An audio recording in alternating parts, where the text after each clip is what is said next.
कर रहे थे। कठोपनिषद हो या कोई भी उपनिषद हो, ये पूरी तरह से एक आध्यात्मिक विषय है। जिस व्यक्ति को अध्यात्म के भावों से पूर्ण होना है, अध्यात्म के भावों से सराबोर होना है, उसको उपनिषद पढ़ने चाहिए। तो उसी उपनिषद को हम पढ़ रहे हैं। कठोपनिषद के प्रथमा वल्ली के अंतर्गत जो हम विचार कर रहे थे वो ये था कि नचिकेता और जो यमाचार्य हैं उनका जो संवाद चल रहा था।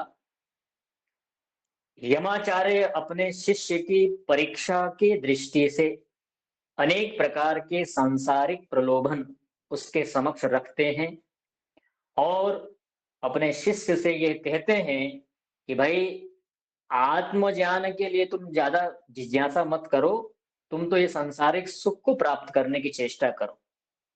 ये बड़ा आसान है, बड़ा सरल है और इसमें रस है। तुम नीरस आत्मज्ञान के बारे में तुम क्यों जिज्ञासा करते हो? ये किसने बोला था? यमाचार्य ने। तो यमाचार्य के बोलने का अभिप्राय ये नहीं है कि वो आत्मज्ञान की शिक्षा अपने छात्र को, अपने विद्यार्थी को नहीं देना चाहते, ऐसा नहीं है। वो केवल छात्र की परीक्षा लेने की दृष्टि से कि इसकी मानसिक स्थिति कैसी है, आत्मज्ञान को प्राप्त करने के लिए, ब्रह्म ज्ञान को प्राप्त करने के लिए, इस उद्देश्य से वो ऐसा कह रहे हैं। ठीक है। तो पीछे हमने देखा था कि ये कामा दुर्लभा मर्त्य लोके सर्वान कामांश छंदतः प्रार्थयस्व, कि जो जो कामनाएं इस संसार में अत्यंत दुर्लभ हैं, सामान्य रूप से किसी को प्राप्त नहीं होती हैं, उन कामनाओं को तुम्हें दे सकता हूं, उनकी इच्छा करो।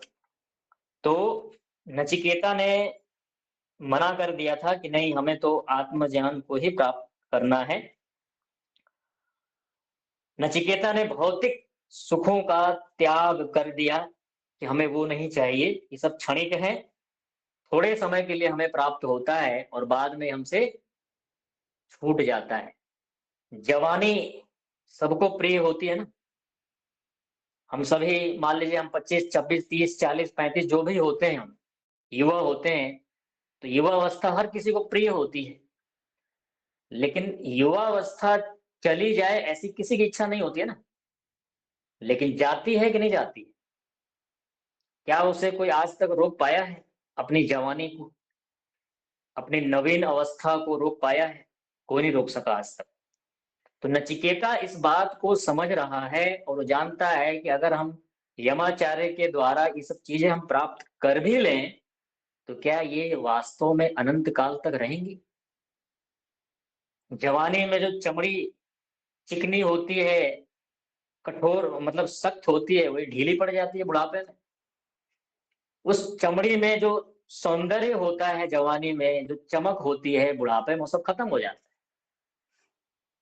उसी चमड़ी को जवानी में व्यक्ति देखता है, आकर्षित होता है, लेकिन बुढ़ापे में उसको देखना नहीं चाहता, क्योंकि अब उसमें वो बात नहीं है। ढल गया सूरज, अब वो चंद्रमा की चांदनी नहीं है, अब अंधेरी रात हो चुकी है, अब किसी को नहीं पसंद है वो। तो ये सब कुछ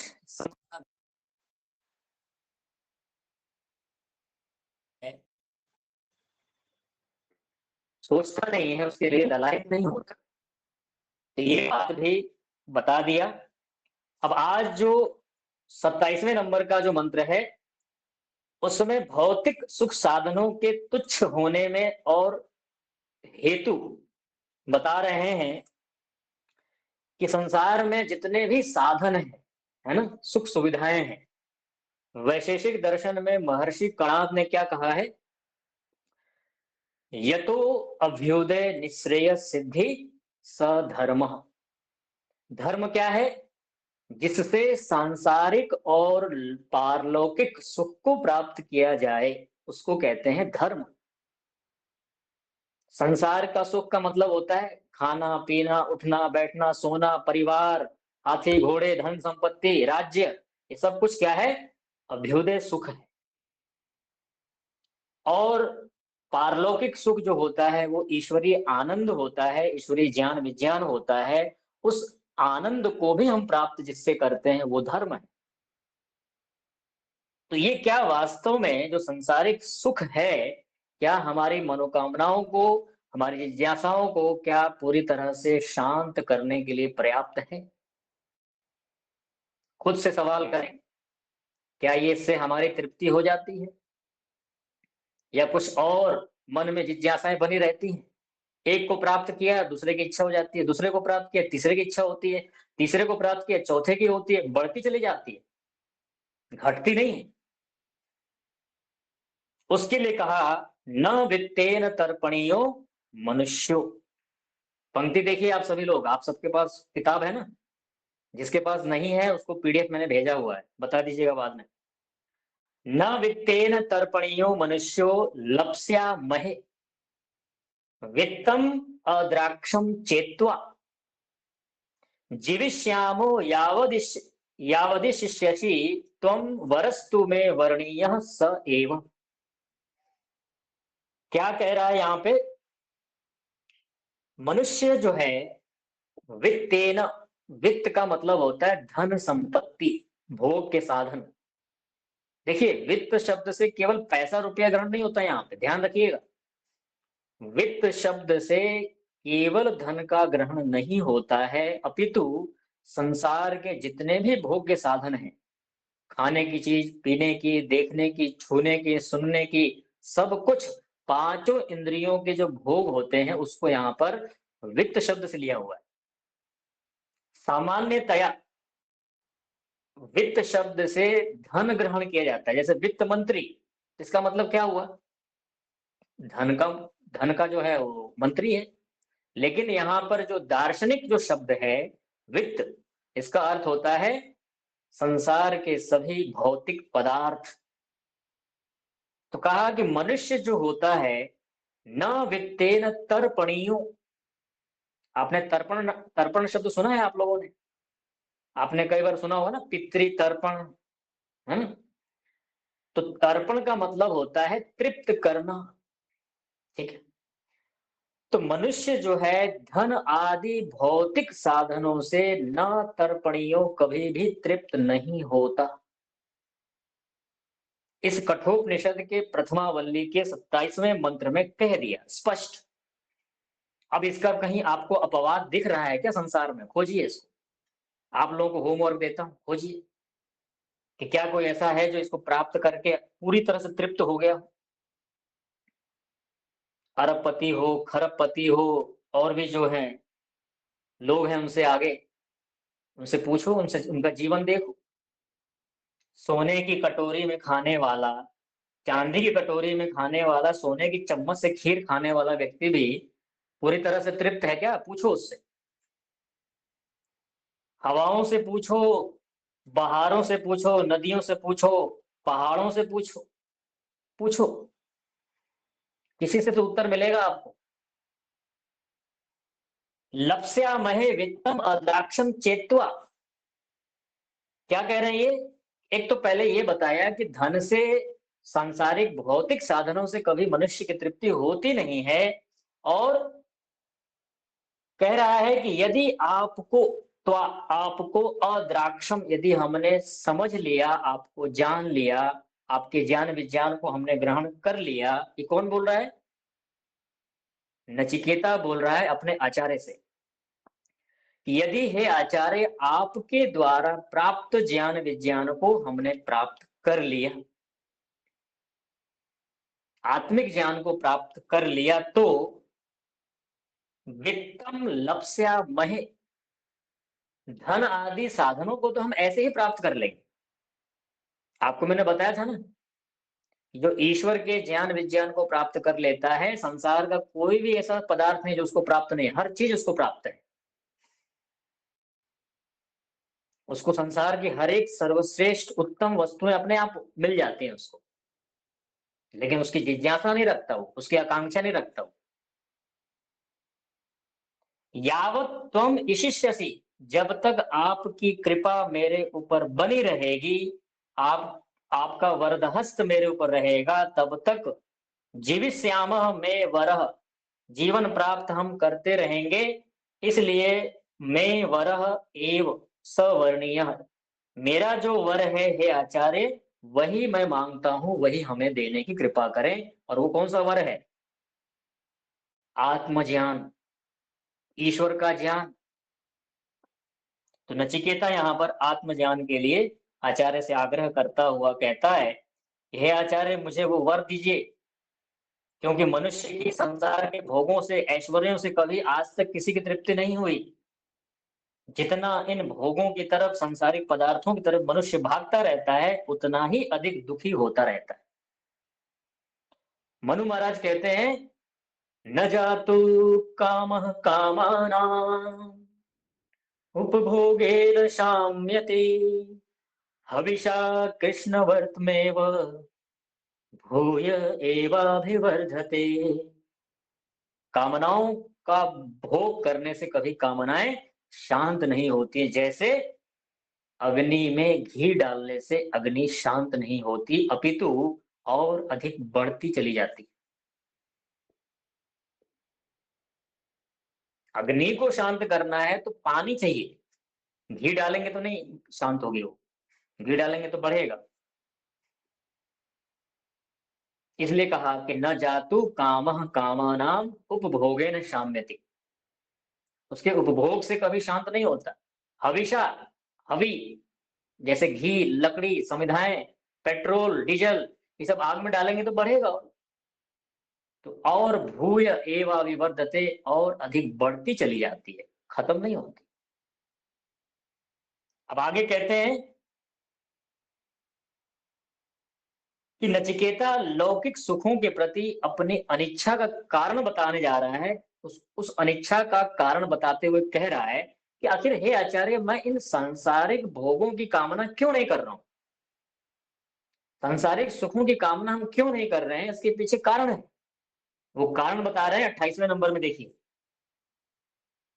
अजीर्यताम अमृतानाम उपेत्य, अजीर्यताम अमृतानाम उपेत्य जीर्यन मर्त्य क्वधस्थः प्रजानन अभिध्यायन वर्णरति प्रमोदान अति दीर्घे जीविते को रमेत।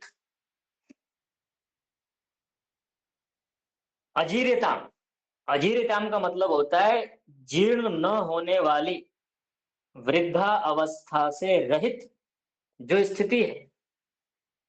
देखिए, हम सब ने मनुष्य जीवन धारण किया है, हम सब मनुष्य शरीर में हैं, हम सब बूढ़े होंगे कि नहीं होंगे? जो हो चुके हैं उनकी बात नहीं है, जो अभी जवान है, जो 25 में है, 22 में है, 20 में है, 18 में है, क्या बूढ़े होंगे कि नहीं होंगे? होंगे ना। कोई दुनिया की ताकत है जो उसको रोक सकती है? इसलिए कहा कि इससे भिन्न, जीर्ण न होने वाली वृद्धावस्था से जो रहित स्थिति है, कौन सी स्थिति है? अमृता नाम।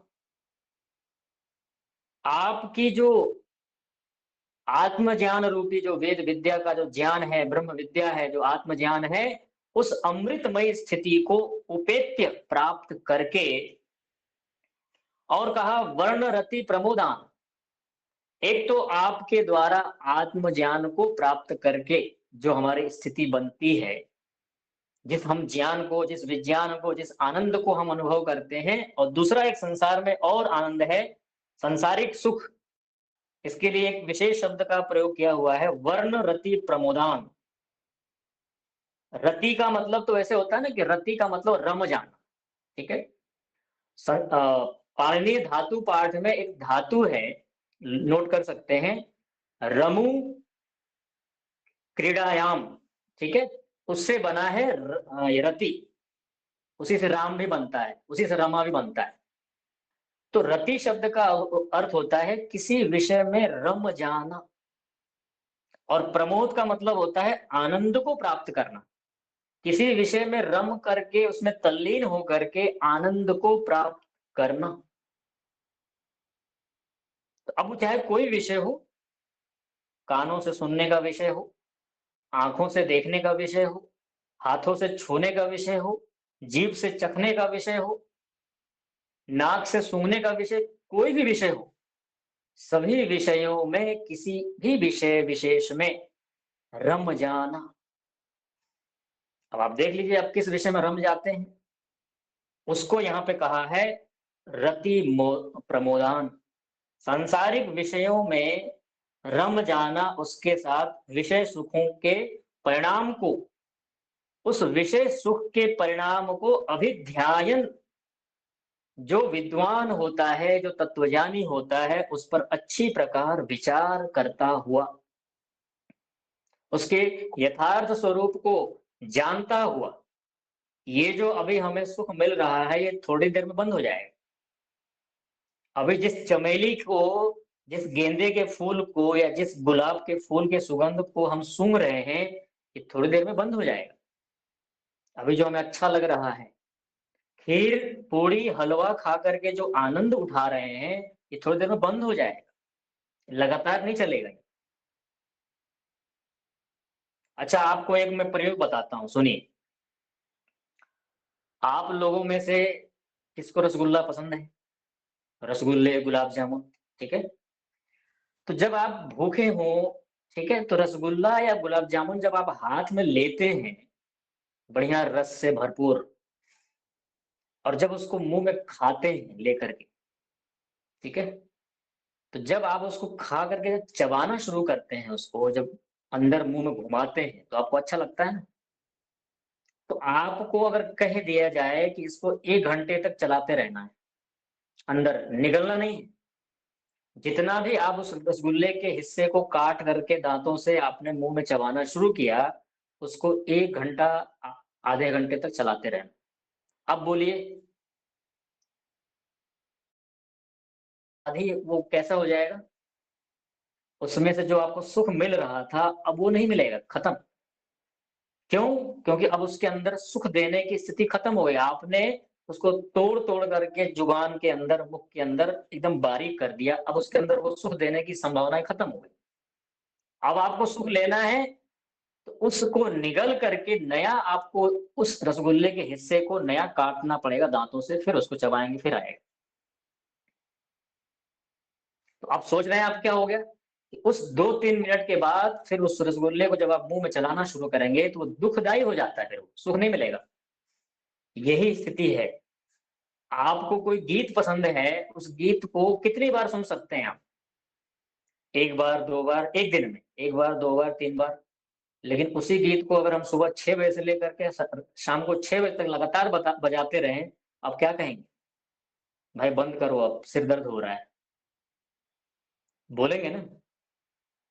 आप में से मुझे लगता है कोई ऐसा नहीं होगा जो शाम को सुबह सुबह 6 बजे से लेकर के शाम को 6 बजे तक सुनता रहे गीत, कोई भी गीत हो, चाहे भजन हो, कोई फ़िल्मी गाने हो, कोई भी हो।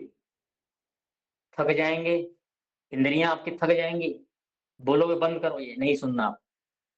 यही स्थिति सभी के साथ है। खाने की चीज़ हो, पीने की चीज़ हो, सुनने की हो, कुछ भी हो, यही सबके साथ है। यही है तत्वज्ञान जो आप सुन रहे हैं। इसको अगर आपने विचार करके धारण कर लिया तो जीवन बदल जाता है। इसके लिए भी कहा यहाँ पर कि कुअधस्थ मुक्ति सुख की अपेक्षा इस पृथ्वी के सुखों की तुच्छता को हमने जान लिया है। कौन बोला? नचिकेता ने बोला कि इस संसार की तुच्छता को हमने जान लिया है। जीरियन, भोगों से शरीर इंद्रियों की शक्ति हमेशा घट जाती है। कौन ऐसा मनुष्य होगा जो सत्य और असत्य का विवेक करने वाला जो व्यक्ति है, विचारशील है, जो इस शरीर में रह करके इस संसार के भोगों को भोगने की इच्छा करे? कोई विवेकी, कोई तत्वज्ञानी व्यक्ति तो नहीं होगा। कोई मूर्ख होगा जो इनमें लगा होगा, लेकिन कम से कम बुद्धिमान, रहस्यों को जानने वाला व्यक्ति इसमें नहीं जाएगा। ये कह रहा है नचिकेता अपने आचार्य से। अब जिस आचार्य को ऐसा विद्यार्थी मिले, वो आचार्य भी धन्य है, और आचार्य भी उसी स्तर का है, आत्मज्ञानी। तो इस पर आप अच्छी तरह से विचार करिएगा। गंभीर विषय है, ध्यान रखिएगा, मैंने पहले ही बोला है। उपनिषद विद्या एक गहरा आत्मचिंतन का आत्मचिंतन का विषय है। इसमें बहुत गहरे विचार हैं। आज आपको लग रहा होगा तो इसके अंदर जितना गहराई में आप उतर सकते हैं, उतर जाइए। जितना अंदर उतरेंगे, उतना ही अधिक खजाने, हीरे मोती सब हैं यहाँ, ठीक है? तो आज इतना ही रखते हैं, आगे और विचार करते रहेंगे, चिंतन मनन करते रहेंगे। आगे